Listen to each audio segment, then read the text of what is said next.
গত 17 অক্টোবর 2024 তারিখে এই আন্তর্জাতিক অপরাধ ট্রাইব্যুনাল থেকে প্রধান আসামি শেখ হাসিনার বিরুদ্ধে গ্রেপ্তারি পরোয়ানা জারি করে।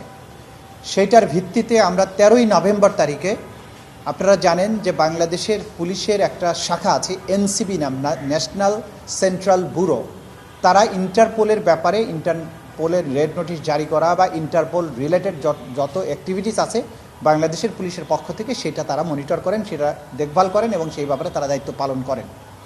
গত 13 নভেম্বর তারিখে আন্তর্জাতিক অপরাধ ট্রাইব্যুনালের চিফ প্রসিকিউটরের অফিস থেকে আমরা ফর্মালি এই ইন্টারপোলের রেড নোটিশ জারি করার জন্য শেখ হাসিনার বিরুদ্ধে যে ফর্মটা আছে তাদের স্বীকৃত ফর্ম, সেটা ফিল আপ করে একটা ফরওয়ার্ডিং লেটার সহ আমরা এনসিবিকে, অর্থাৎ বাংলাদেশ পুলিশের যে central bureau, national central bureau যেটা আছে সেটার কাছে আমরা পাঠিয়েছি।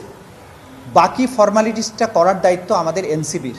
সুতরাং এই ইন্টারপোলের রেড নোটিশটা ইন্টারপোল কর্তৃক জারি হয়েছে কিনা সেই বিষয়টা বলার দায়িত্ব হচ্ছে আমাদের এনসিবির এবং আমাদের বাস্তবিক অর্থে ইন্সপেক্টর জেনারেল অফ পুলিশের অফিসের। আমরা এই খবরটা আপনাদেরকে ক্লিয়ারলি বলতে পারছি না যে তাদের মাধ্যমে এটা জারি হয়েছে কিনা বা ইন্টারপোলের ওয়েবসাইটে এটা অ্যাভেলেবল আছে কিনা। এটার আপডেট জানতে হলে আপনারা যদি পুলিশ সদর দপ্তরের একজন এডিশনাল আইজিপি আছেন এনসিবির দায়িত্বে, তার কাছ থেকে এটা বিস্তারিত তথ্য জানতে পারবেন।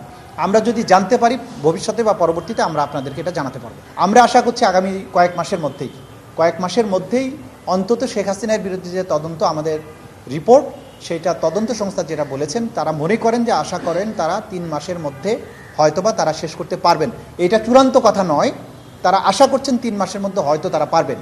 তো তদন্ত রিপোর্টটা তদন্ত সংস্থা স্বাধীনভাবে করছে, সেটা আমাদের হাতে এসে পৌঁছালে তখন আমরা বলতে পারবো যে আনুষ্ঠানিক বিচার প্রক্রিয়াটা কখন শুরু হবে।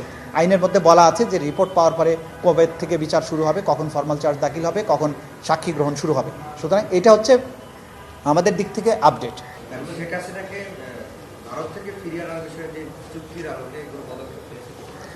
এইটার রাষ্ট্রের ব্যাপার, এই প্রশ্নের জবাব চিফ প্রসিকিউটরের অফিস দিতে পারবে না। এটা হচ্ছে যে আমাদের পক্ষ থেকে আমরা তথ্যাদি তাদের কাছে দিয়েছি এবং যে ভারতের সাথে বহিঃসমর্পণ চুক্তি যেটা আছে, অপরাধীর বহিঃসমর্পণ চুক্তি, সেই চুক্তির আলোকে ব্যবস্থা গ্রহণের সিদ্ধান্তটা সরকারকে নিতে হয়। সুতরাং সরকারের কাছে আমরা তথ্যাদি প্রেরণ করেছি। সরকার আনুষ্ঠানিকভাবে ভারতের কাছে কখন কিভাবে চাইবেন বা ইতিমধ্যে চেয়েছেন কিনা সেটা সরকার বলতে পারবেন, এটা আমাদের জানা নেই এখন পর্যন্ত। এক্সট্রাডিশনের ব্যাপারে আমরা এখন পর্যন্ত জানি না যে এটা এক্সট্রাডিশন রিকোয়েস্টটা ইতিমধ্যে করা হয়েছে কিনা। হয়তো আমরা যদি জানতে পারি তখন আপনাদের জানাতে পারবো।